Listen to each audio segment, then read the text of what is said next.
ನಮಸ್ಕಾರ ವೀಕ್ಷಕರೇ, ಈ ವಿಡಿಯೋದಲ್ಲಿ ದಸರಾ ಹಬ್ಬದ ಮಹತ್ವ, ದಸರಾ ಹಬ್ಬ ಹೇಗೆ ಆಚರಿಸುತ್ತಾರೆ, ಯಾವ ಭಾಗದಲ್ಲಿ ಯಾವ ರೀತಿ ಆಚರಿಸುತ್ತಾರೆ, ದಸರಾ ಹಬ್ಬದ ಮಹತ್ವ, ದಸರಾ ಹಬ್ಬದ ವಿಶೇಷತೆ, ದಸರಾ ಹಬ್ಬ ಹೇಗೆ ಆಚರಿಸುತ್ತಾರೆ ಎಂದು ಈ ವಿಡಿಯೋದಲ್ಲಿ ಹೇಳಿದ್ದೇನೆ. ಭಾರತ ದೇಶವು ಕೃಷಿ ಪ್ರಧಾನವಾದ ದೇಶ. ಹಳ್ಳಿಗಳಿಂದ ಕೂಡಿದ ನಮ್ಮ ದೇಶವು ಸಂಸ್ಕೃತಿ, ಸಂಸ್ಕಾರ, ನಡೆನುಡಿ, ಉಡುಗೆ ತೊಡುಗೆ, ಊಟೋಪಚಾರ, ಗುರುವರಿಗೆ ಗೌರವ, ದಾನ ಧರ್ಮ, ಸಹಾಯ ಸಹಕಾರ, ಅತಿಥಿ ಸತ್ಕಾರ, ದೇವರಲ್ಲಿ ಅಪಾರವಾದ ಭಕ್ತಿ ಇಟ್ಟಿರುವ ನಮ್ಮ ದೇಶ. ಜನರು ದೇವನ ಹಬ್ಬ ನಾಮ ಹಲವು ಎನ್ನುವಂತೆ ಅವರವರ ಇಚ್ಛೆಯಂತೆ, ಭಕ್ತಿಯಂತೆ ಅವರು ನೆಲೆಸಿರುವ ನೆಲೆಯಲ್ಲಿ ದೇವರ ಗುಡಿಯ ಕಟ್ಟಿ ಪೂಜಿಸುತ್ತಾ ಬಂದಿದ್ದಾರೆ. ನಮ್ಮ ದೇಶದ ಜನರು ಹಬ್ಬ ಹರಿದಿನಗಳನ್ನು ಆಚರಿಸುತ್ತಾ ಬಂದಿದ್ದಾರೆ. ದೇವರಲ್ಲಿ ಅಪಾರವಾದ ನಂಬಿಕೆ, ಅಪಾರವಾದ ಭಕ್ತಿ ಇಟ್ಟಿರುವ ನಮ್ಮ ದೇಶದ ಜನರು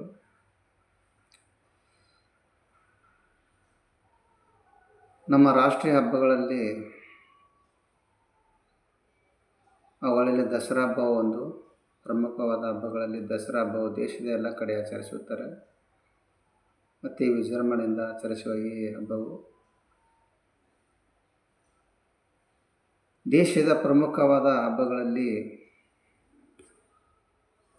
ದಸರಾ ಹಬ್ಬವು ಪ್ರತಿ ವರ್ಷವೂ ಸೆಪ್ಟೆಂಬರ್ ತಿಂಗಳು, ಅಕ್ಟೋಬರ್ ತಿಂಗಳಲ್ಲಿ ಆಚರಿಸುತ್ತಾರೆ. ಈ ಹಬ್ಬವು ಕೆಟ್ಟದರ ಮೇಲೆ ಒಳ್ಳೆಯದರ ವಿಜಯವನ್ನು ಸಂಕೇತಿಸುವ ಒಂದು ಹಬ್ಬವಾಗಿದೆ. ಈ ಹಬ್ಬವು ಮೊದಲಿನಿಂದಲೂ ಆಚರಿಸುತ್ತಾ ಬಂದಿದ್ದಾರೆ. ಇದು ರಾವಣನು ಕೊಂದ ದಿನ ಎಂದು ಹೇಳುತ್ತಾರೆ. ಮತ್ತು ದುರ್ಗಾದೇವಿ ಮಹಿಷಾಸುರನನ್ನು ಸಂಹರಿಸಿದ ದಿನವಾಗಿದೆ ಎಂದು ಹೇಳುತ್ತಾರೆ.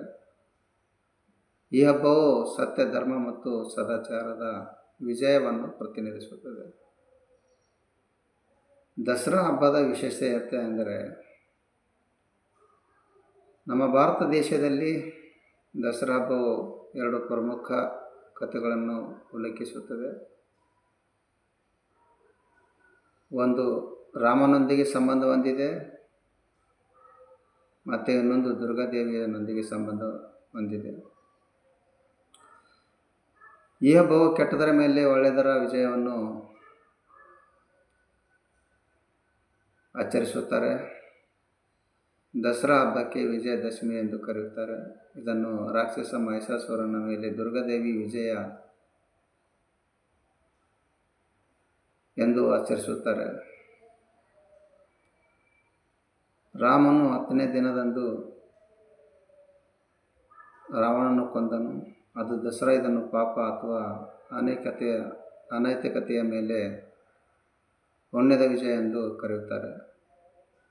ನವರಾತ್ರಿಯು ನಮ್ಮ ಭಾರತ ದೇಶದಲ್ಲಿ ಅನೇಕ ಕಡೆಗಳಲ್ಲಿ ರಾಮಲೀಲಾವನ್ನು ಆಯೋಜಿಸಲಾಗುತ್ತದೆ. ದಸರಾ ಹಬ್ಬವನ್ನು ದುರ್ಗಾ ಪೂಜೆ ಎಂದು ಕರೆಯುತ್ತಾರೆ.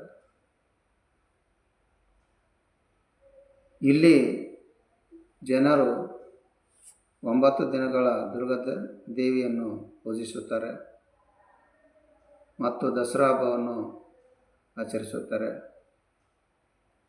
ಏಕೆಂದರೆ ಈ ದಿನದಂದು ದೇವತೆ ಮಹಿಷಾಸುರನನ್ನು ಕೊಂದಳು. ದಸರಾ ಹಬ್ಬ ಆಚರಿಸುವ ರೀತಿ ಹೇಗೆಂದರೆ,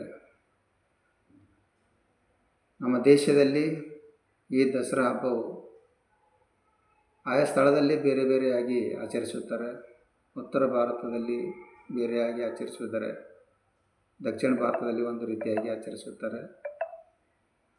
ಉತ್ತರ ಭಾರತದಲ್ಲಿ ರಾವಣ ಕುಂಭಕರ್ಣ ಮೇಘನಾಥರ ಕೃತಿಗಳನ್ನು ಸುಡುವ ಮೂಲಕ ಆಚರಿಸುತ್ತಾರೆ. ಹಾಗೆ ಗುಜರಾತ್ ರಾಜ್ಯದಲ್ಲಿ ನವರಾತ್ರಿ ಪ್ರತಿ ರಾತ್ರಿ ಮಹಿಳೆಯರು ಪುರುಷರು ಎಲ್ಲರೂ ಒಟ್ಟಿಗೆ ಸೇರಿಕೊಂಡು ಆಚರಿಸುತ್ತಾರೆ.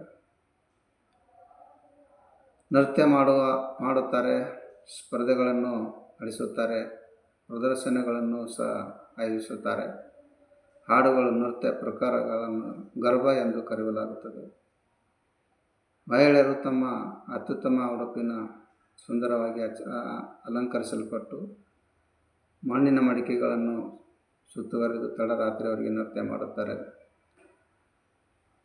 ಹಾಗೆ ದಕ್ಷಿಣ ಭಾರತದಲ್ಲಿ ದಸರಾ ಹಬ್ಬವು ಹೇಗೆ ಆಚರಿಸುತ್ತಾರೆ ಅಂದರೆ, ನವರಾತ್ರಿಯ 9 ದಿನಗಳ ನಂತರ ಬರುತ್ತದೆ. ಈ ಅವಧಿಯಲ್ಲಿ ದುರ್ಗಾದೇವಿಯನ್ನು ಆರಾಧಿಸುತ್ತಾರೆ. ಘಟ ಸ್ಥಾಪನೆ ಮಾಡಿ ಕೆಲವರು ದುರ್ಗಾದೇವಿಯನ್ನು ಆಚರಿಸುತ್ತಾರೆ, ಪೂಜಿಸುತ್ತಾರೆ. 9 ದಿನಗಳ ಮತ್ತೆ ಕೆಲವರು 5 ದಿನಗಳವರೆಗೆ ರಾತ್ರಿ ಹಗಲು ಎಣ್ಣೆ ದೀಪ ಹಚ್ಚುತ್ತಾರೆ, ದೇವಿಯನ್ನು ಆರಾಧಿಸುತ್ತಾರೆ. ಮತ್ತು ಅಂತಿಮವಾಗಿ 10ನೇ ದಿನ ವಿಜಯದಶಮಿಯನ್ನು ಆಚರಿಸುತ್ತಾರೆ. ಕೆಲವೊಂದು ಕಡೆ ಪಲ್ಲಕ್ಕಿ ಮೆರವಣಿಗೆ ನಡೆಸುತ್ತಾರೆ ಮತ್ತು ಸಾಂಸ್ಕೃತಿಕ ಕಾರ್ಯಕ್ರಮಗಳು ನಡೆಸುತ್ತಾರೆ. ಹಬ್ಬದ ಕೊನೆಯ ದಿನ ಬನ್ನಿ ಕೊಟ್ಟು ಗುರು ಹಿರಿಯರಿಗೆ ಕಾಲಿಗೆ ಬಿದ್ದು ನಮಸ್ಕರಿಸುವುದು, ಮನೆ ಮನೆಗೆ ಹೋಗಿ ಬನ್ನಿ ಕೊಟ್ಟು ಗುರು ಹಿರಿಯರಿಗೆ ನಮಸ್ಕರಿಸುವುದು, ಈ ರೀತಿಯಾಗಿ ಆಚರಿಸುತ್ತಾರೆ. ಈ ಹಬ್ಬವು ಅತಿ ವಿಜೃಂಭಣೆಯಿಂದ ಆಚರಿಸುತ್ತಾರೆ. ನಮ್ಮ ಕರ್ನಾಟಕದಲ್ಲಿ ಕರ್ನಾಟಕ ಕಲೆಯಲ್ಲಿ ನೆಲೆಯಾದ ನಮ್ಮ ನಾಡು ಕರ್ನಾಟಕ, ಶಿಲೆಯಲ್ಲಿ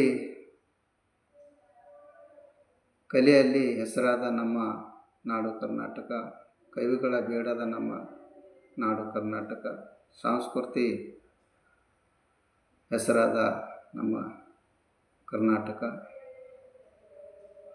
ಇಲ್ಲಿ ದಸರಾ ಹಬ್ಬವು, ಮೈಸೂರು ದಸರಾ ಹಬ್ಬವು ಅತಿ ವಿಜೃಂಭಣೆಯಿಂದ ಆಚರಿಸುತ್ತಾರೆ. ಧನ್ಯವಾದಗಳು. ಈ ವಿಡಿಯೋ ಇಷ್ಟ ಆದರೆ ಲೈಕ್ ಮಾಡಿ, ಶೇರ್ ಮಾಡಿ, ಸಬ್ಸ್ಕ್ರೈಬ್ ಮಾಡಿ.